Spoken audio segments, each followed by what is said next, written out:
E aí pessoal, esse é o Resenha da Nação e no vídeo de hoje vamos trazer os melhores momentos dos comentaristas Mauro César, Arnaldo Ribeiro e Casagrande, pelo canal da UOL Sport, analisando a vitória convincente do nosso Mengão sobre o Internacional e a consequente classificação para as quartas de final da Libertadores, onde o Flamengo demonstrou mais uma vez sua potência controlando o jogo do começo ao fim. O Inter nem viu a cor da bola. Sem mais delongas, bora pro vídeo. Podia ter o que fosse, mobilização da torcida, mobilização da NASA, do governo federal, de quem que fosse ali. O que a gente viu em campo não teve competição, né? Desculpa, perdão aí o torcedor do Internacional, mas não teve. O Flamengo passeou no jogo ontem.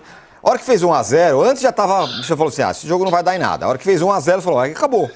Pra mim era tão óbvio, porque quando você joga uma partida na quarta anterior, lá no Maracanã, e você perde por 1-0, aí no domingo você vai jogar de novo contra o mesmo time em sua casa pelo Campeonato Brasileiro, e você é amassado por 3-1, cara, os jogadores desse time olham e falam assim, pô, o que nós vamos fazer na quarta-feira? Como nós podemos vencer esse time na quarta-feira? Não importa que jogou com reserva, gente. Não importa que jogou com reserva, se é titular, se é reserva. Tomou 2 amassadas seguidas.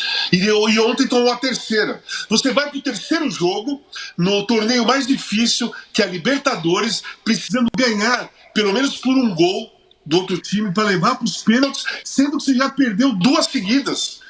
Cara, no domingo, na minha opinião, eu falei isso na segunda no programa do Galvão, alguns falaram assim, não tem interferência. No domingo, pelo Campeonato Brasileiro, o Inter tinha que mostrar força. O Inter tinha que mostrar que tem competição. O Inter precisava mostrar para o Flamengo que não iria ser fácil, que ia ter que sofrer para classificar. Mas foi ao contrário.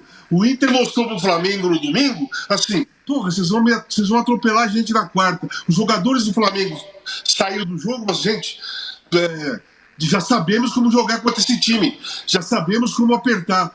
Entendeu? Faz diferença. O jogo de domingo acabou com o jogo de ontem. Fora os papelzinhos, né? Falando em papelzinho, isso aí aconteceu na Copa de 78. Cara, todos os jogos da Argentina na Copa de 78 foi desse jeito aí. E naquela época não entrava ninguém para limpar. O jogo começava e pronto. Eu acho que o Flamengo devia uma atuação, no caso 2, né? Dignas na Libertadores, depois na fase de grupos vergonhosa, terceiro ano seguido, né? Devia ao seu torcedor, né? E eu acho que conseguiu pagar aí uma boa parte, se não a totalidade dessa dívida, digamos assim, nesses 2 jogos. O Internacional não criou nada, né? Até a bola na trave, se ela vai na direção do gol, o Rossi estava protegendo o canto, né? O Rossi está justamente ali, a bola que nem foi forte. Ela bate nas 2 coxas do Borré e vai, beija a trave, o goleiro está do lado. Se ela vai um pouquinho para o lado, faz a defesa, creio eu. Ou rebate a bola para fora, alguma coisa assim aconteceria, e o jogo estava já resolvido, né? O fato é que o Internacional não conseguiu criar nada, né, contra o Flamengo. Não conseguiu, nos 2 jogos, não criou nenhuma grande situação, o Rossi não fez nenhuma grande defesa. Não aconteceu nada assim, ofensivamente, achei o Internacional muito abaixo, acho que vale aí a crítica do torcedor colorado ao Roger Machado. Né? Ontem eu vi depois o presidente do Internacional reclamando da diferença financeira. É engraçado, né? No Campeonato Gaúcho ele reclama da diferença financeira para os pequenos. Sim. Ele reclama na Série A da diferença financeira para o Juventude, que é do Rio Grande do Sul, ou para o Ceará, que veio da Série B, ou para o Sport, que é o lanterna do campeonato. Né? No ano que vem o Remo subir, ele vai falar da diferença do Remo, que é lá da região norte do Brasil, mais longe ainda, para o Internacional. É uma cara de pau. O Internacional tem um goleiro de seleção uruguaia, um centroavante de seleção da Colômbia, um centroavante de seleção do Equador, que faz gol aberto em Copa do Mundo. Contratou um jogador na Argentina, um jogador internacional agora, um uruguaio, o Alan Rodrigues. Ele tem o Bernabé, ele tem o Vitão, ele tem o Alan Patrick. O Alan Patrick é um jogador caro, de nível de salário dos mais altos do futebol brasileiro. Citando alguns nomes. Aí reclamar de diferença financeira, a diferença não é só financeira. O time do Flamengo é muito mais bem treinado do que o time do Inter. Isso é muito claro. O Felipe Luiz hoje se mostra um técnico muito melhor que o Roger. E olha que eu não acho o Roger mau técnico, não. A estratégia, o plano de jogo, como as coisas funcionaram, a disparidade é muito grande. É muito grande. Não é só de jogadores. É de jogadores e conteúdo de cada equipe. Ontem o Inter entrou naquela coisa de ganhar na camisa e tal. A gente nem ouvia nem a torcida do Internacional. Pouco tempo estava perdendo, tomou de 6-1 no agregado, gente. O placar dessa semana, de 3 jogos, foi 6-1. 6-1, quase 6-0, porque aquele gol do Borré ainda foi ali no detalhezinho de impedimento, depois foi confirmado, de fato não estava impedido. Então, acho que o Flamengo ontem pagou uma dívida com a sua torcida com uma atuação muito, muito segura. O que me chama a atenção é a maturidade do time. O time controla o jogo assim, sabe? Foi aquela muito... formação de meio campo mais técnica, né? Sim. Parecia uma formação mais para jogar em casa, essa coisa, e foi... Não, domina, fica com a bola, não corre risco. E o Saúl é um jogador muito competitivo. Ele desarma, ele morde, ele não é um jogador só técnico. Da bola no pé. Essa é uma outra questão que a gente tem aqui no Brasil, ainda tem a ideia de que o volante que marca não joga. E que o cara que joga não marca. Não. Você tem muitos jogadores na Europa, como o Tostão gosta de escrever na sua coluna, né?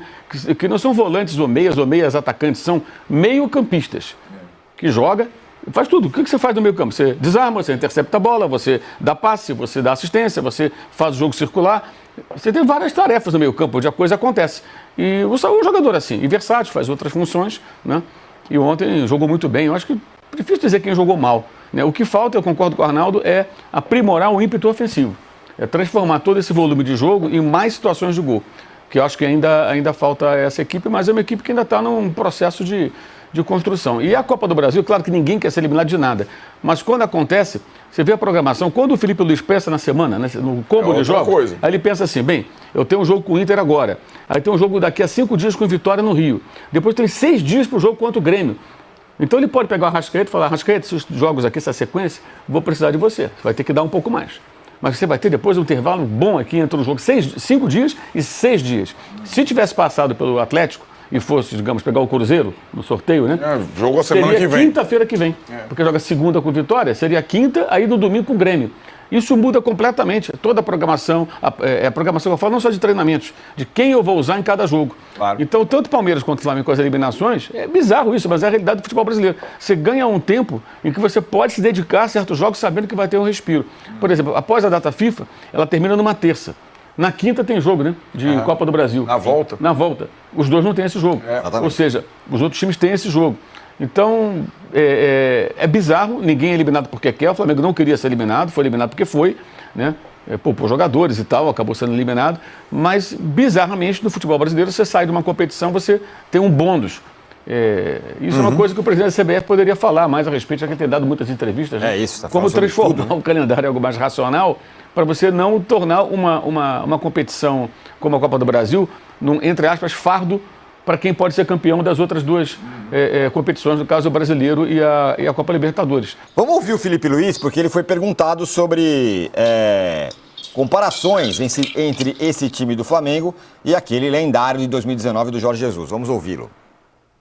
Bom, primeiro que eu não posso nunca comparar times passados ao meu time, são jogadores totalmente diferentes.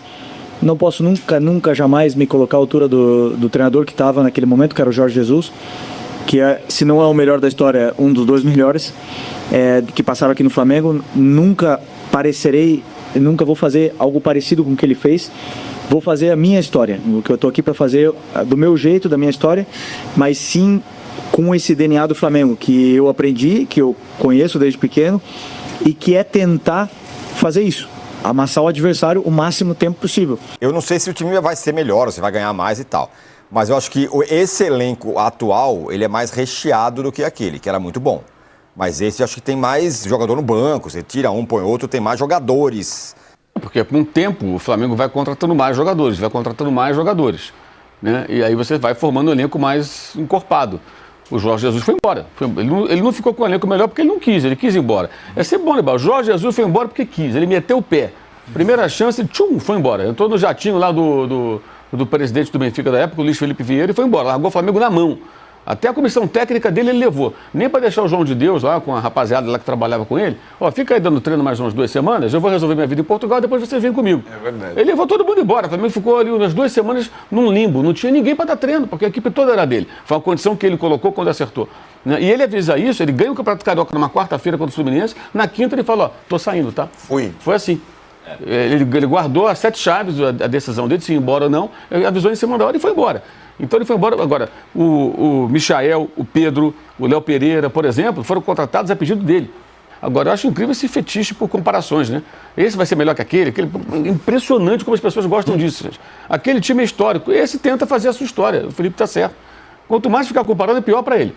Então ele foge da comparação, acho que do ponto de vista dele, faz sentido. Então, assim, você tem ontem uma grande atuação, aí do ponto de vista do Flamengo, ao invés de falar da grande atuação, tem que comparar com 2019, comparar com 81, comparar com um time dos anos 50, pelo amor de Deus. Cada time é um time, e o detalhe, né? Ele não tem ainda o Pulga, o De La Cruz ainda voltou no jogo passado, está sem ritmo, né? Mas quando todos estiverem em condições, para o meio campo ali, ele vai ter De La Cruz, Pulga, Jorginho, Saul, Alan, Everton Araújo. Ele vai ter esses 6 jogadores.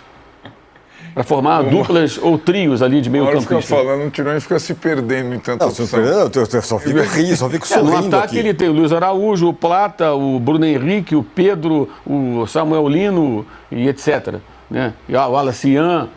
Tem jogador pra caramba, pô. Tem muito jogador, tem muita opção agora. É uma fartura bizarra, né?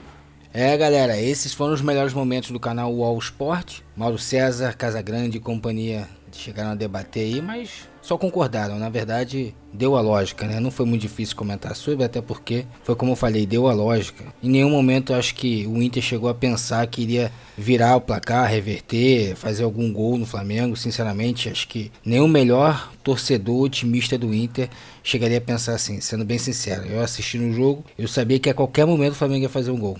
Não sabia, logicamente, que ia fazer 2, mas em algum momento o Flamengo ia fazer o gol. Tava muito perto disso. É isso aí, galera. Curte, compartilha, comenta, se inscreva e a gente se vê no próximo vídeo. Tamo junto. Saudações.